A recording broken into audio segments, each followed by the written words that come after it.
सारे भाई बहन राम राम। मैं उठारा देसी पत्रकार कर्मू। और भाई याना स्याना छोड़ छिंदा बड़ा छोटा बूढ़ा ठेरा आगत पड़ोसी मित्र प्यारा सबकी जुबान पे एक की बात चल रही थी। इलेक्शन कौन जीतेगा कौन जीतेगा। सातवां चरण आखिरी चरण के मतदान हो रहे। 13 लोकसभा सीटा का प्रधानमंत्री नरेंद्र मोदी बलिया में इस टाइम भाषण देने लग रहे हैं। और उत्तर प्रदेश का इलाका है तो घनी घनी बात कही भाई उत्तर प्रदेश की जो मैंने अभी तक सुनी है। प्रधानमंत्री नरेंद्र मोदी ने जो गठबंधन हो रहा है महागठबंधन सपा का बीएसपी का, तो उस गठबंधन को लेके महागठबंधन ने लेकर प्रधानमंत्री नरेंद्र मोदी ने कही कि भाई महागठबंधन ही जो महामिलावट है। और जो हमारे पास जानकारी आने लग रही है, प्रधानमंत्री नरेंद्र मोदी ने बड़ा एनर्जेटिक तरीका से लगभग 150 रैली कवर करी है, जो कि सारे नेताओं से सबसे ज़्यादा रैली करने का एक रिकॉर्ड भी बनाया है प्रधानमंत्री नरेंद्र मोदी ने। और बलिया में जब भाषण देने लग रहे थे भाई उन्होंने सारे मुद्दे उठाए। हाँ, आवाज़ मंदी जरूर थी, धीमी थी, लेकिन बात गहरी गहरी कह दी प्रधानमंत्री नरेंद्र मोदी ने। और उसमें वह मुद्दे भी उठाए दिए जिन मुद्दों के ऊपर पूरा का पूरा देश ने सोचा है भाई इस पर विपक्ष वाले के करेंगे और मोदी के कहूँगा। तो भाई मेरा मुंह तो नहीं, खुद मोदी का मुंह तो सुनो के मुद्दे उठाए मोदी ने। और नरेंद्र मोदी जी क्यों बाबू कहे वह भी सुनो भाई। देखो ध्यान से वीडियो में प्रधानमंत्री नरेंद्र मोदी ने बलिया जो सातवां चरण की वोटिंग हो रही है तो बलिया में के बात कही, सुनो ध्यान से भाई। जो आतंकी पाकिस्तान में खुलकर हथियारों की नुमाइश करते थे, वो आज जमीन के नीचे छुपकर मोदी को हटाने की दुआ कर रहे हैं। कभी वो जंगलों को देखते हैं, कभी आसमान को, कभी समंदर को, बेचैन रहते हैं। नींद हराम हो गई है। उनको लगता है कब कहां से भारत के सपूत आ धमकेंगे। साथियों, आपके आशीर्वाद से मैंने देश के सपूतों को खुली छूट दे रखी है। इसलिए पहले सर्जिकल स्ट्राइक हुई और फिर एयर स्ट्राइक की।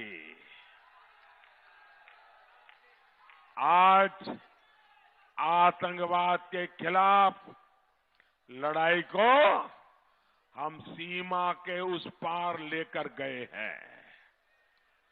लेकिन साथियों, क्या आपने सपा, बसपा और कांग्रेस की महामिलावट को इस चुनाव में आतंक पर या राष्ट्र रक्षा पर एक बार भी बोलते हुए सुना है क्या?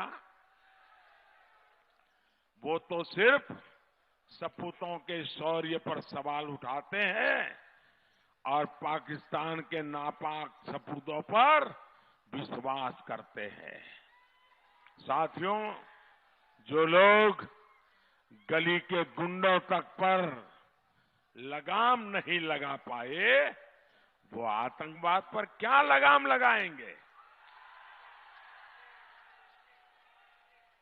पूरी दुनिया जिस आतंकवाद से परेशान है, उससे निपटने के लिए दिल्ली में एक मजबूत और तुष्टीकरण के बिना, वोट बैंक की राजनीति के बिना हिम्मत के साथ देश के लिए फैसले लेने वाली सरकार चाहिए।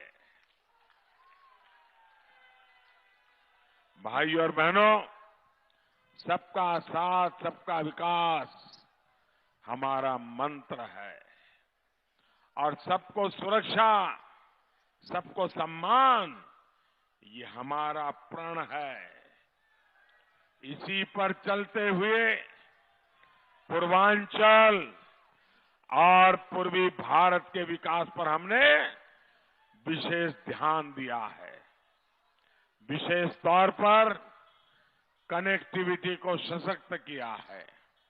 आज यहां ट्रेनों की आवाजाही बढ़ी है, रेल लाइनों का बिजलीकरण हुआ है, बलिया से वाराणसी का सफर आसान हुआ है।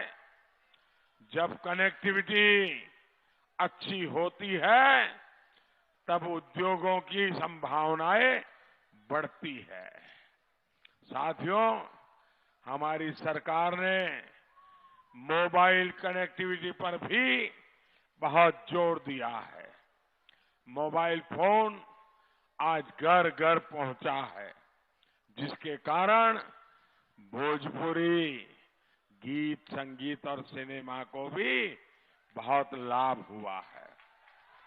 पहले की सरकार 2G घोटाले में व्यस्त थी और हमने 4G को गरीब से गरीब तक पहुंचाया है। आपके हाथ में जो मोबाइल फोन है वो मेक इन इंडिया है, इसलिए सस्ता हुआ है। इतना ही नहीं, हमारी सरकार की नीतियों की वजह से आज इंटरनेट भी दुनिया में सबसे सस्ता भारत में ही है। साथियों, गरीब के मान सम्मान, उसका जीवन आसान बनाने और मां भारती की सुरक्षा के लिए फिर कमल खिलाना जरूरी है। आपका हर वोट, भाइयों बहनों, आप जब कमल के निशान पर बटन दबाएंगे तब दिल्ली में मजबूत सरकार बनेगी और मजबूत सरकार मजबूत हिंदुस्तान के लिए काम करेगी।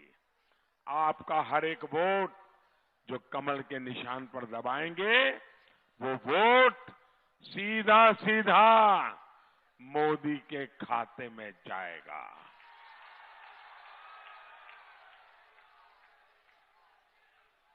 हमें आशीर्वाद देने के लिए इतनी बड़ी तादाद में आप आए, मैं आपका आभार व्यक्त करता हूं और दोनों हाथ ऊपर करके मुट्ठी भींच के पूरी ताकत से बोलिए, भारत माता की, भारत माता की, भारत माता की। बहुत बहुत धन्यवाद।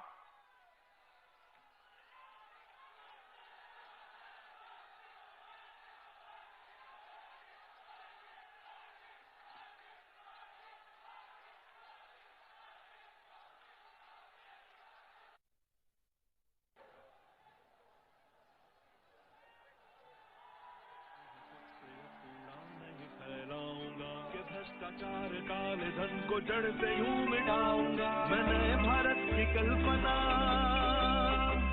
मैं नए भारत की कल्पना से सहमत विचार हूं।